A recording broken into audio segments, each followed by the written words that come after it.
Welcome back to our channel friends. मैं आप सबका अपने चैनल स्टॉक्स फॉर लाइफ पे बहुत स्वागत करता हूं। Welcome to HTFL family. DFL members, आपने नोटिस किया होगा कि मार्केट को खड़ा करके ऐसे बहुत सारे इंडाइसेस में आजकल हमें करेक्शन देखने को मिलता है।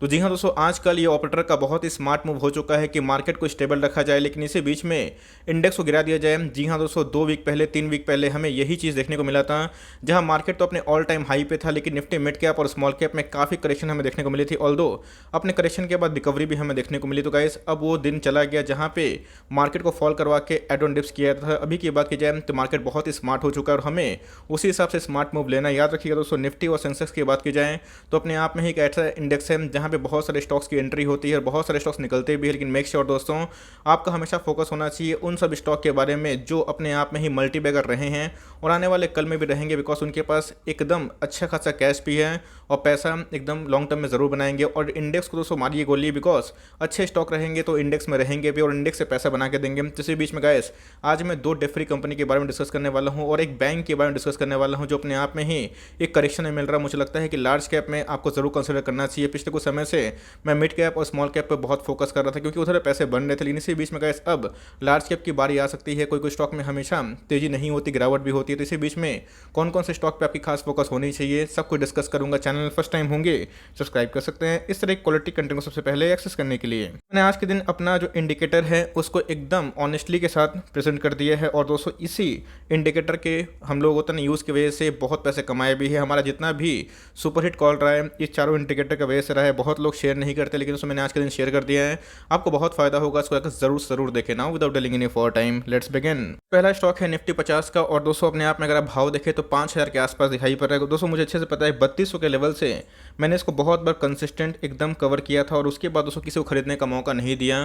तो जी हाँ दोस्तों, 5200 का हाई लगा के इसमें 150 पॉइंट के आसपास करेक्शन देखने को मिल रहा है। अपने ऑल टाइम हाई से 3% करेक्शन मिल रहा है, लेकिन अगर एक डाउन साइड आती है तो भाई आपको इसमें जरूर पार्टिसिपेट करना चाहिए। मैं इसलिए बोल रहा हूँ बिकॉज अगर आप देखें तो ये दोस्तों एक कंसिस्टेंट मल्टीबैगर रहा है। अगर आप साल भर में भी देखें, जनवरी के महीने से इसने 30% के आसपास पैसे बना के दिए और लॉन्ग टर्म में भी बनाते रहेगा क्योंकि इसके ईपीएस दोस्तों में बहुत ही कंसिस्टेंट देखने को मिल जाते हैं। पहला स्टॉक है डिविस लैबोरेटरी और भी 2 स्टॉक हमें देखने को मिलते हैं। दोस्तों डिविस लैब की बात की जाए, पता है कि हमने इसको बहुत बार कवर किया था और करता भी हूँ क्योंकि आप अपने आप में ही एक ऐसी डिफरी कंपनी है जो अपने आप में ही लॉन्ग टर्म में भी पैसे बनाएगी।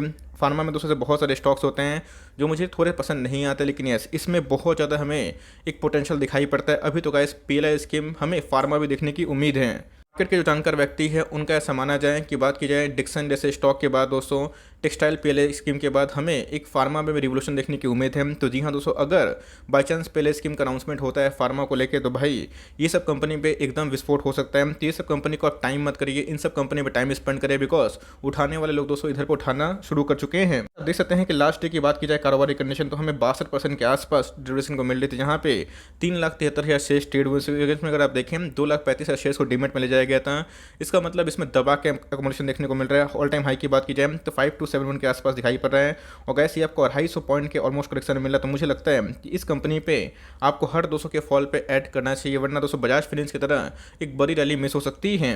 मेरा लाइन आपको याद होगा डिविस लैब को लेकर जब भी मैंने कवर किया कि हर 3-4 क्वार्टर में हमें 4 क्वार्टर देखने को मिलता है एक साल में, लेकिन हर 4 क्वार्टर में 2-3 क्वार्टर ऐसा होता है जो अपने ईपीएस को ये बीट करते हैं। आप देख सकते हैं गाइस कि Q3 को छोड़ के इनके ईपीएस हमेशा Q2 की बात की जाए, Q4 की बात की जाए, Q1 की बात की जाए, हाँ बीट होता हुआ देखने को मिल रहा है। और बात की जाए टारगेट्स की तो कैसे हमें 5,800 के टारगेट्स हमें देखने को मिल रहे हैं।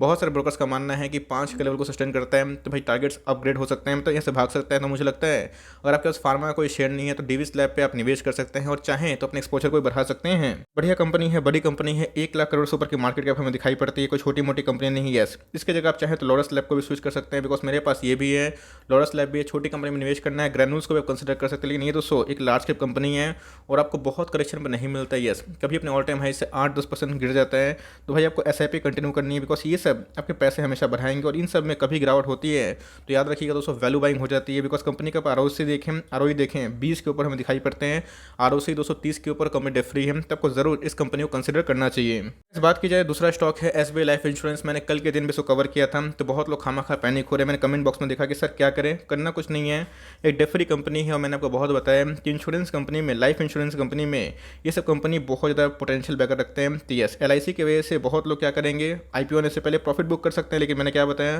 कंपनी फंडामेंटली बहुत ही शानदार है। ये हो गए HDFC लाइफ हो गए, और गैस ये थोड़ा सा करेक्शन में अगर आपको मिलता है 1150 के आसपास और गलती से भी 1100 के आसपास, तो मुझे लगता है गैस कि इस कंपनी में आपको जरूर निवेश करना चाहिए। तो पता है कि मैं कोई भी स्टॉक को पकड़ता हूँ तो एकदम उस पर कन्विक्शन में टिका हुआ रहता हूँ, स्टॉक का प्राइस फॉल हो या फिर नहीं हो, क्योंकि दोस्तों मेरा हमेशा से एक मानना है कि अच्छे स्टॉक हमेशा बाउंस बैक करते हैं। आप देख सकते हैं कि कोविड के पहले भी इसने एक ऑल टाइम हाई लगाने की कोशिश की थी, 1000 के आसपास गया भी था, उसके बाद गिरावट भी हुई थी। और आपको दोस्तों मैंने 800 के लेवल से कंटिन्यूसली एक ही बात बताई है कि इस पर आपको खरीदारी जरूर करनी चाहिए। मुझे लगता है कि लॉन्ग रन में गैस ये बहुत बड़ा पोटेंशियल बैकर बन सकता है। तो आपके पास कोई भी इंश्योरेंस वाली कंपनी है उसको बेचने की गलती बिल्कुल भी मत करिएगा, बिकॉज स्टॉक फंडामेंटली बहुत ही अच्छा है। मैंने आपको लेवल्स बता दिया कि अगर आपको 1150 के आसपास आता है, 1100 के आसपास आता है, तो भाई इसमें बेझिझक फॉर लॉन्ग टर्म आराम से एंट्री कर सकते हैं। तो कारोबार की बात की जाए, आप देख सकते हैं कि हमें 46% के आसपास ट्रेडिशन को मिल रही है। ऑफकोर्स FIAs ने अपने पलड़ा को झाड़ा है, लेकिन याद रखिएगा DIS उसके रिस्पांस में खरीद रहे हैं। तो बहुत लोग जब FIAs खरीदते हैं तो पूछते हैं कि DIS क्यों बेच रहे हैं, बहुत लोग यही पूछते हैं कि DIS खरीद रहे हैं तो FIAs क्यों बेच रहे हैं। तो दोस्तों ये मार्केट का साइकिल है, तो आपको इन सब गिरावट का फायदा लेना है। डिफ्री में अगर आपको इंश्योरेंस कंपनी में ऐड करना है तो ये और HDFC लाइफ को आपको जरूर कंसिडर करना चाहिए। ICICI पोटेंशियली बहुत ही शानदार कंपनी है, मुझे लगता है ये कंपनी बहुत ज़्यादा पोटेंशियल लगता है, लॉन्ग टर्म में आपके मैसिव पैसे बना सकती है। ये भी कोई छोटी मोटी कंपनी नहीं है, निफ्टी 50 का स्टॉक देखने को मिलता है। डिफ्री कंपनी है, 1,17,000 करोड़ के आसपास की मार्केट कैप है। और आप देखें तो स्टॉक का जो प्राइस ट्रेंडिंग है 91 के आसपास है, लेकिन अपने पीयर से गैस अभी सस्ता देखने को मिलता है। स्टॉक के ROC की बात की जाए 15% के ऊपर है, स्टॉक के ROE की बात की जाए 13% के ऊपर देखने को मिलता है। फेस वैल्यू कंपनी के 10 हैं। तो जी हाँ दोस्तों, जो गलती आपने पॉलीकैब में की वो गलती मत करिएगा, बिकॉज एक बार जब बैंक NBFC में रैली आएगी और उसमें गैस इंश्योरेंस कंपनी भी रहेगा, तो भाई ये आपको कम से कम 2000 का लेवल भी आने वाले 1-1.5 सालों में दिखा सकता है। तो मुझे लगता है SBI life for long term खरा सोना है, और आपको इधर पे इंश्योरेंस कंपनी में ये और HDFC लाइफ किसी में भी निवेश किए कंटिन्यू करें और लेना चाहते हैं तो करेक्शन मिलता है, जो मैंने लेवल्स बताएं उधर पे आप आराम से अकोमोडेशन कर सकते हो। तीसरा बैंक है, अगर आप देखें मैंने क्या बताया, दो डेफ्री कंपनी हो और बैंक में ऑफकोर्स एक डेप रहता है, बिकॉज कंपनी की बात की जाए बोरिंग्स काफ़ी हाई होते हैं। तो आपने देखा होगा कि कोटक महिंद्रा बैंक निफ्टी में रैली नहीं कर रही है, लेकिन इसकी वजह क्या है, तो बैंक निफ्टी में इनको थोड़ा सा वेटेज कम दिया गया है। ICICI बैंक की बात की जाए तो मैंने आपको बहुत बार ICICI बैंक के बारे में बताया है, लेकिन यस मार्जिन के वाइज बात की जाए तो कैसे 2000 के ऊपर का बैंक है, 2050 आपको मिल रहा है 1800 के आसपास। तो मुझे लगता है आपको मार्जिन वाला कंसर्न है, तो जी हाँ कोटक महिंद्रा बैंक में आप ऑफकोर्स निवेश कर सकते हैं। सबसे खूबसूरत बात अगर देखें तो HDFC बैंक में और ICICI बैंक में रैली देखने को मिल चुकी है, लेकिन अभी भी साल भर में 9% के डाउन साइड में है। तो जी हाँ बैंक निफ्टी की बात की जाए तो अभी तक ऐसे रैली नहीं पकड़ी है, लेकिन आने वाले कुछ जल्दी क्वार्टर में हमें रैली देखने की उम्मीद है। और बैंक निफ्टी का लीड करता है तो भाई ये सब बैंक एकदम रॉकेट हो जाएंगे। और अभी तक ये बात की जाए तो पूरे साल में नहीं भागा है। तो जी हाँ तो इधर पे हमें अभी के टाइम थोड़ी वैल्यू दिखाई पड़ जाती है। कोटक महिंद्रा बैंक कोई ऐसा वैसा बैंक नहीं है, बहुत ही प्रतिभाशाली और शक्तिशाली बैंक हमें देखने को मिलता है। कोविड के फॉल में भी दूसरे बैंकों से कम गिरा था, और इधर पर आप देखें तो रिकवरी भी हुई, लेकिन ऑल टाइम हाई से अभी डिस्काउंटेड प्राइस में अवेलेबल है। तो मुझे लगता है कि अगर आपको ICICI बैंक लगता है कि महंगा हो चुका है, HDFC बैंक महंगा हो चुका है, तो मैं बोलूँगा कोटक महिंद्रा को हर 50 के फॉल पे आप ऐड करना स्टार्ट कर दें। बिकॉज अगर आप देखें तो ये महा मल्टी बैगर और कंपनी की बात की जाए तो भाई इनके पास बहुत ही ज़्यादा कैपिटल एडिक्वेसी रेशियो दिखाई पड़ जाती है। अभी तो एक न्यूज़ भी हमें देखने को मिल रही है, होम लोन की बात की जाए तो सबसे कम 6.5% के आसपास दिखाई पड़ रहे हैं। तो जी हाँ दोस्तों, बहुत सारे ये कस्टमर्स को ग्रैब कर सकते हैं, और कंपनी के पास बहुत ज़्यादा कैश है। यहाँ पे गैस एक होमवर्क आपको देना चाहता हूँ, कंपनी के पास कितना रिजर्व है कमेंट बॉक्स में ज़रूर बताइएगा। तो मुझे लगता है गैस कि ये जो रैली आने वाली कल में होने वाली है, इसमें कोटक महिंद्रा बैंक भी लेके पार्टिसिपेट करेगा। यस, आपके पास ICICI बैंक है, HDFC बैंक है, एकदम कंटिन्यू करेगा, लेकिन अभी तक कोई बैंक नहीं खरीदे हैं, मार्जिन चाहिए। तो गैस कोटक महिंद्रा बैंक उसमें मुझे बहुत ही पसंद आता है। डिविडेंड्स की बात की जाए आप देख सकते हैं कि 41% के आसपास एक्युमुलेशन देखने को मिल रहा है, जो अपने आप में ही काफ़ी हाई देखने को मिलता है। अगर आप देखें 2050 का स्टॉक है, आपको अच्छे खासे डिस्काउंट रेट में अवेलेबल है, तकरीबन 2-250 रुपये के डिस्काउंट में आपको मिल रहा है। तो मुझे लगता है कि इसकी गिरावट अगर होती भी है तो पकड़े चलिए 1750 एक बहुत ही सपोर्ट है। बीच में गिरा भी था, मैंने बताया हुआ था कि आप उठाइए, लेकिन लॉन्ग टर्म तक कंटिन्यू करेंगे तो ये सब कंपनी आपको धोखा नहीं देंगे, और ये सब गैस निफ्टी 50 को कंट्रोल करते हैं। और इन सब कंपनी पर अगर आप निवेश नहीं करते हैं तो शायद दोस्तों आपका पोर्टफोलियो अधूरा ही है। इसको छोड़ के अगर आपके पास अच्छे खासे बैंक के शेयर्स हैं तब इसको अवॉइड भी कर सकते हैं, लेकिन अभी के टाइम में आप चाहें तो ये मौका को आराम से ग्रैब कर सकते हैं। बात की जाए मार्केट कैप की, 3 लाख करोड़ से ऊपर की मार्केट कैप हमें दिखाई पड़ती है, और एक बार रैली में पार्टिसिपेट करेगी तो भाई 5 लाख करोड़ के ऊपर की मार्केट कैप हो जाएगी, लेकिन उसके लिए आपको वक्त देना पड़ेगा। स्टॉक के पी की बात की जाए अपनी इंडस्ट्री पे इसे काफ़ी महंगा है, क्योंकि माल खरा सोना है। अगर आप देखें स्टॉक के ROC तो ऑफकोर्स एक कम होंगी, बिकॉज इनके ऊपर बहुत डेट होता है। कंपनी के ROE की बात की जाए तो 12% के आसपास होता है, लेकिन कंपनी का जो ROE होता है वो बहुत ही इंपॉर्टेंट है। तो कैसे यहाँ पे एक और क्वेश्चन है कि इनका ROE कितना है, return on asset, comment box में ज़रूर बताइएगा।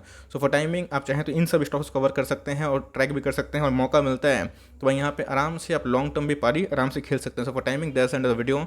आई होप मेरा एफर्ट आपको अच्छा लगा। वीडियो अच्छी लगी तो लाइक कर दीजिएगा, चैनल फर्स्ट टाइम होंगे तो याद से सब्सक्राइब करना भूलिएगा। फर्दर कोई डाउट उसको ड्रॉप कर सकते हैं, कुछ रिव्यू चाहिए उसका नाम ड्रॉप करना भूलिएगा।